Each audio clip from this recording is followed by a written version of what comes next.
live video and Julie's already just walked off. We're live now. I need to stabilise my crocodile. Bear with us, everyone. We are just stabilising the objects. We will be with you in just a minute. Keep banging the table. May not work, but we'll just stop them rocking a bit. This is conservation in action, Yes. isn't it? So while we're stabilising these objects, let me just say a very warm welcome to everyone watching. We've got a real treat for you today. My name's Hannah. I work for the University of Cambridge Museums, and we are here live in the Fitzwilliam Museum with Julie Dawson, Head of Conservation, and two very intriguing brown objects. Julie, could you tell us a bit about what your role is here at the museum?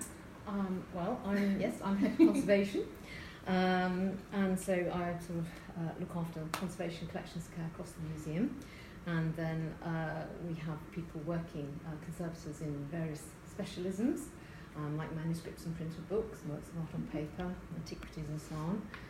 But my particular specialism, my own specialism is archaeological material, antiquities. Mm-hmm. So that's. And we have two very intriguing antiquities here. And before we move on, I'll just say, please send us your questions.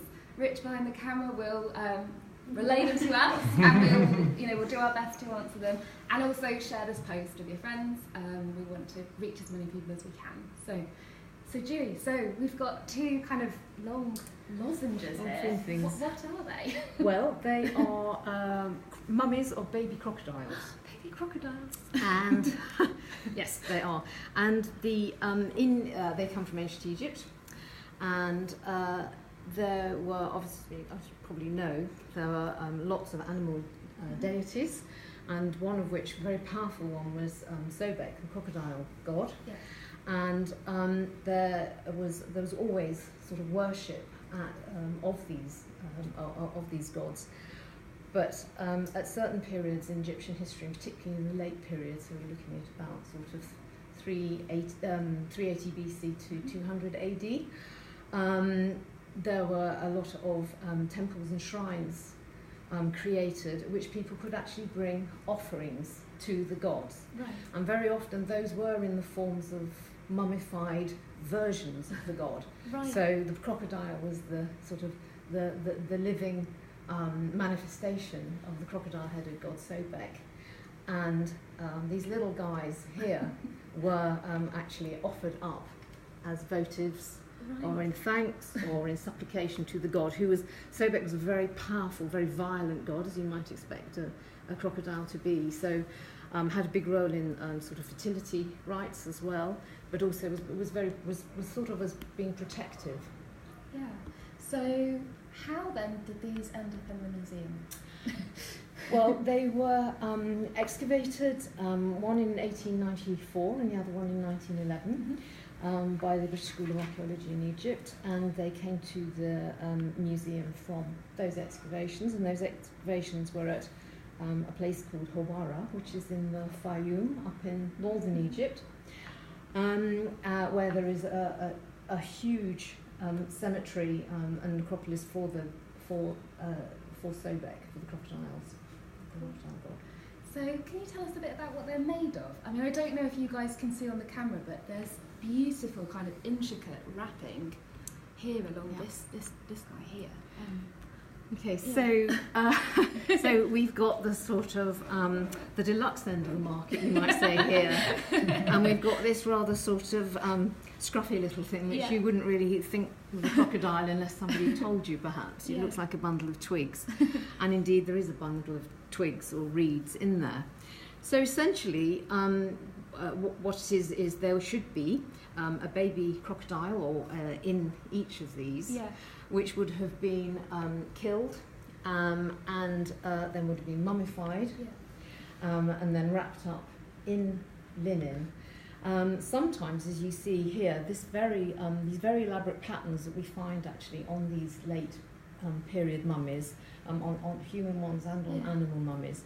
And you can see this sort of checkerboard pattern.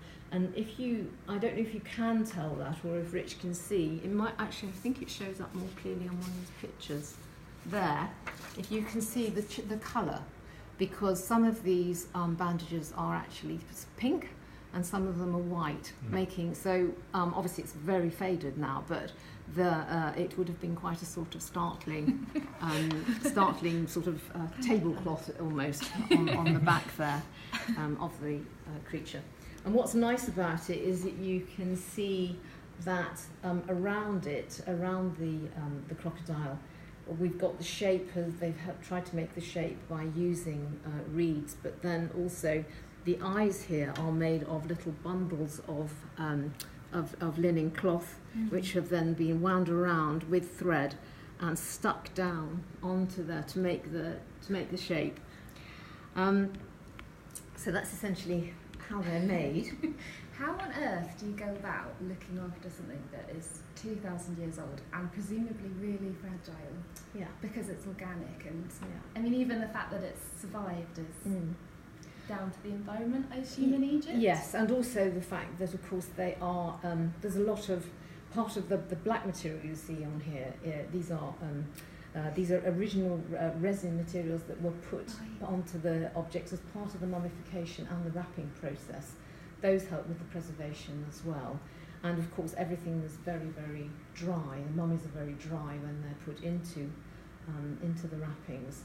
And the wrappings survive well because of the climate in Egypt. But of course, they've suffered.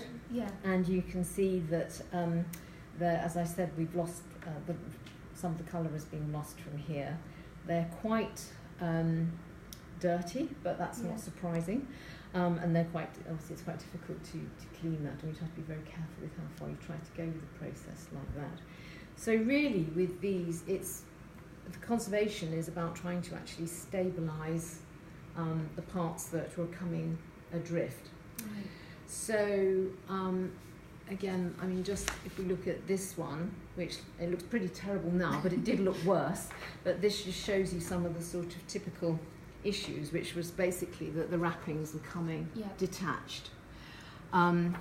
So there are two elements to the work that we do on these. One is the conservation, the stabilisation, and the other is the investigation. And the investigation obviously comes first. That's partly to do with, well, what is the deterioration, what are the issues, but also trying to get a bit more information about the technology of them. Yeah. So one of the first things that we would do with something like this is actually put it in the X-ray machine, so that we can see what's on the inside. And we're particularly interested with these because we know it's well documented in ancient Egypt that there was a massive industry in these, and essentially there are an awful lot of fakes, ancient fakes.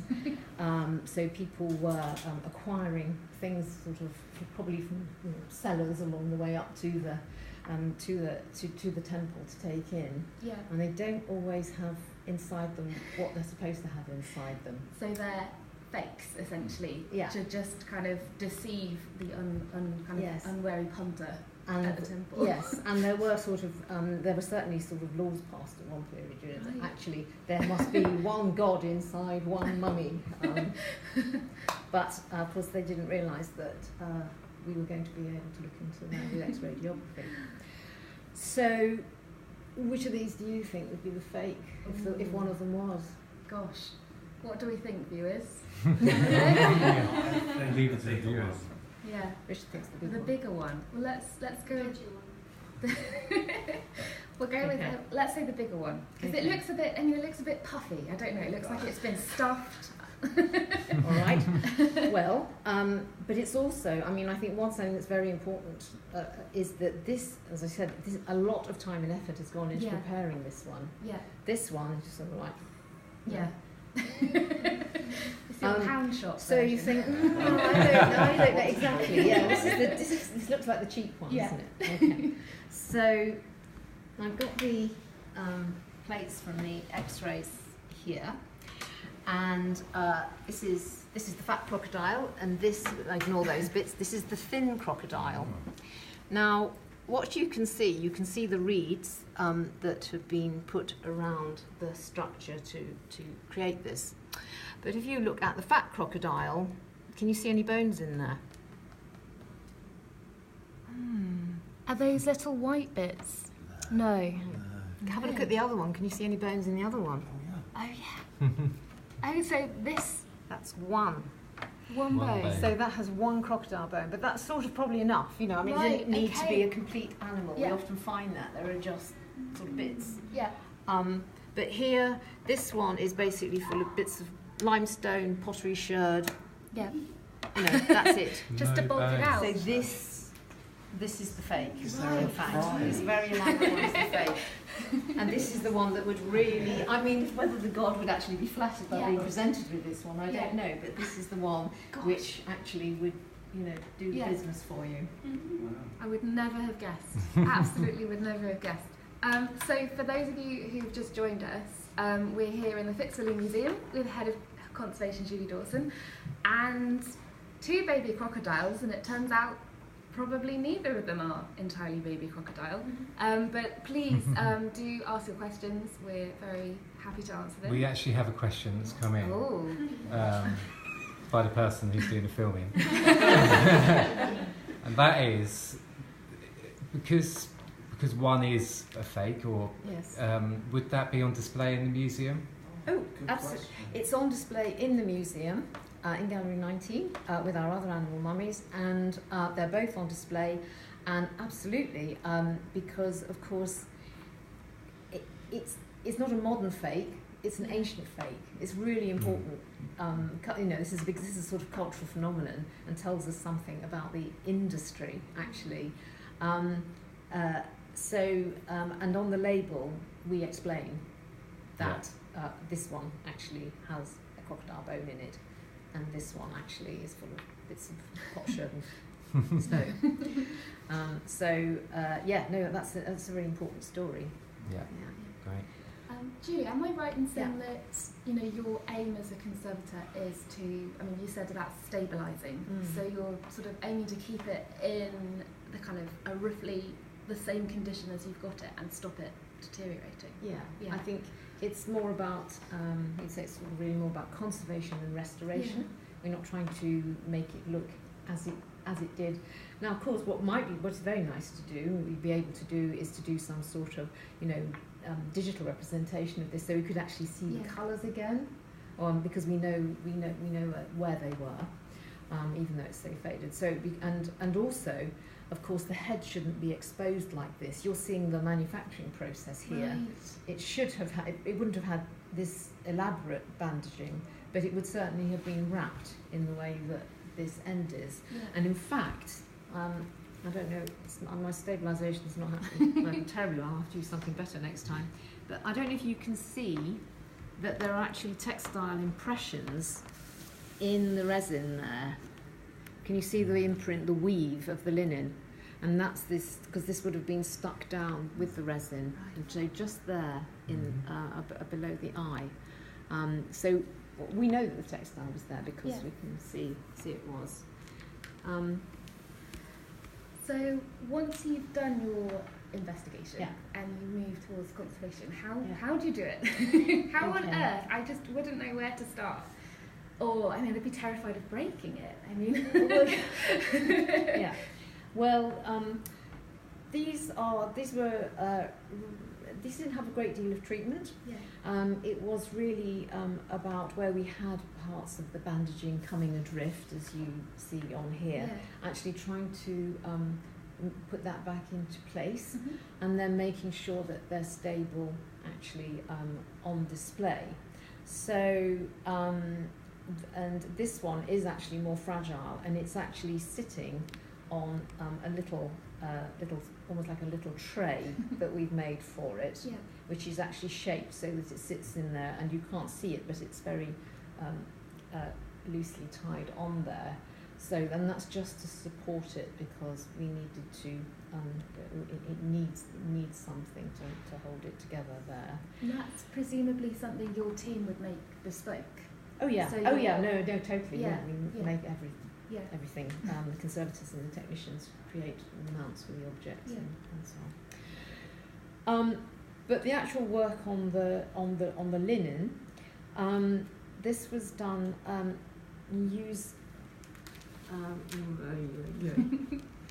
I just brought these to show you.